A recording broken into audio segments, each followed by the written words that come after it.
The large intestine is the organ that follows the small intestine in our digestive system, in our digestive tract. And the large intestine connects directly to the small intestine.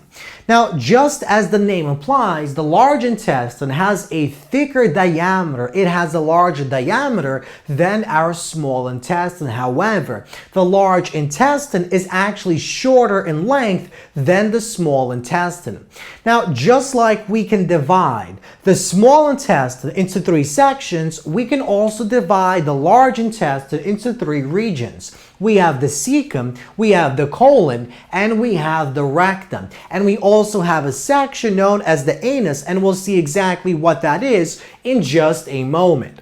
So let's begin by describing the anatomy and the position of the small intestine inside our body. So basically, within this section that is not shown, we have the small intestine. And the final portion of the small intestine is known as the ileum. So the ileum is basically connected to our cecum. So this small pouch, this small section is known as our cecum. And the ileum of the small intestine basically connects directly to our cecum. Now, the cecum contains a structure known as the appendix, which is shown in the shaded region here. And the cecum basically plays the role of receiving the chyme, the digested products, food products, from the ileum of the small intestine to our large intestine, to our cecum. Now, in certain animals, for example, herbivores, the cecum actually contains bacterial cells that are able to digest certain types of materials such as cellulose. So herbivores inside the cecum carry these bacterial cells that give them the ability to basically break down cellulose, which is a carbohydrate, into its individual sugars and use those sugars as an energy form. Humans, on the other hand, do not have the ability to digest cellulose because they do not have these same bacterial cells inside the cecum portion of our large intestine. So basically, our chyme moves from the ileum and into our cecum, and the cecum connects our ileum of the small intestine to this section of the colon. Now, the colon is the longest portion of our large intestine, and that's because the colon's role is to absorb the water, the ions, the minerals, as well as certain vitamins that have not been absorbed by other organs, by other structures inside our body. So we can divide the colon into 4 segments. This ascending portion, along which the chyme travels upward, is known as our ascending colon.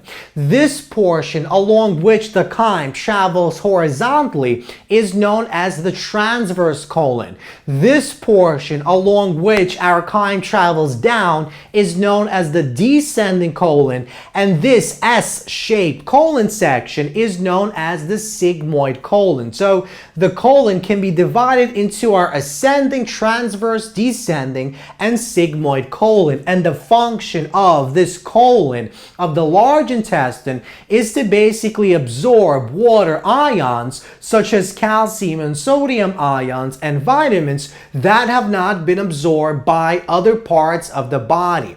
And in our colon, we also have specialized types of bacterial cells, such as E. coli, that are actually capable of producing important types of vitamins and minerals, such as vitamin K and vitamin B12. Now, the final portion of our large intestine is known as the rectum, and the purpose of the rectum is to basically receive and store the feces that comes from our colon. Now, the feces is basically all the different types of materials and molecules and cells that have not been digested and have not been absorbed by our body, by the large intestine and small intestine and other organs in our body. So the rectum is the location where feces is stored before being excreted out of the body, and the walls of the rectum can basically expand to fit more more feces as necessary. Now, the final section is our anus, and the anus is basically this opening that is able to open and close to allow that feces to exit our body. So now the question is, what exactly is the composition of feces? So feces is composed of water. It contains dead bacterial cells that basically have been killed by some type of agent. For example, the high acidity of our stomach kills off bacterial cells, and those cells end up in the feces that we excrete to the outside of our body, to the outside environment of our body. Now, feces also contains something called roughage. Roughage, for example, consists of some type of indigestible material such as cellulose. Remember, we do not have those special types of cells, bacterial cells, that give us the ability to break down cellulose. But certain animals, certain herbivores, for example cows, they do have those bacterial cells that produce special types of proteolytic enzymes that can cleave the bonds in cellulose to produce the individual sugars, which can then be used to basically produce ATP molecules.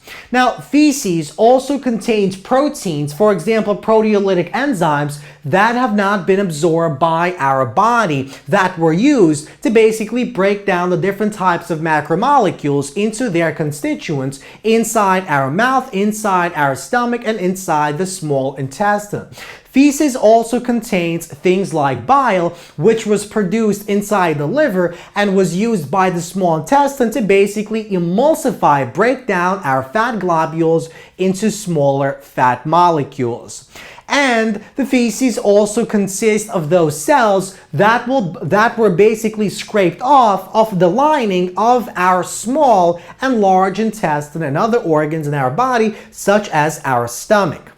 So at the bottom of the rectum, we have this structure that is known as the anus. And the anus consists of two muscles, of two sphincter muscles. One of those sphincter muscles, known as the internal sphincter muscle, is under involuntary control, and that means the autonomic nervous system is responsible for opening and closing that internal sphincter muscle. Now, the second sphincter muscle, known as the external sphincter muscle, is actually controlled voluntarily. So we are capable of controlling the external sphincter muscle, and that means it is controlled by our somatic nervous system. So the internal sphincter is controlled by the autonomic, but the external is controlled by the somatic nervous system. So this concludes our discussion of the large intestine.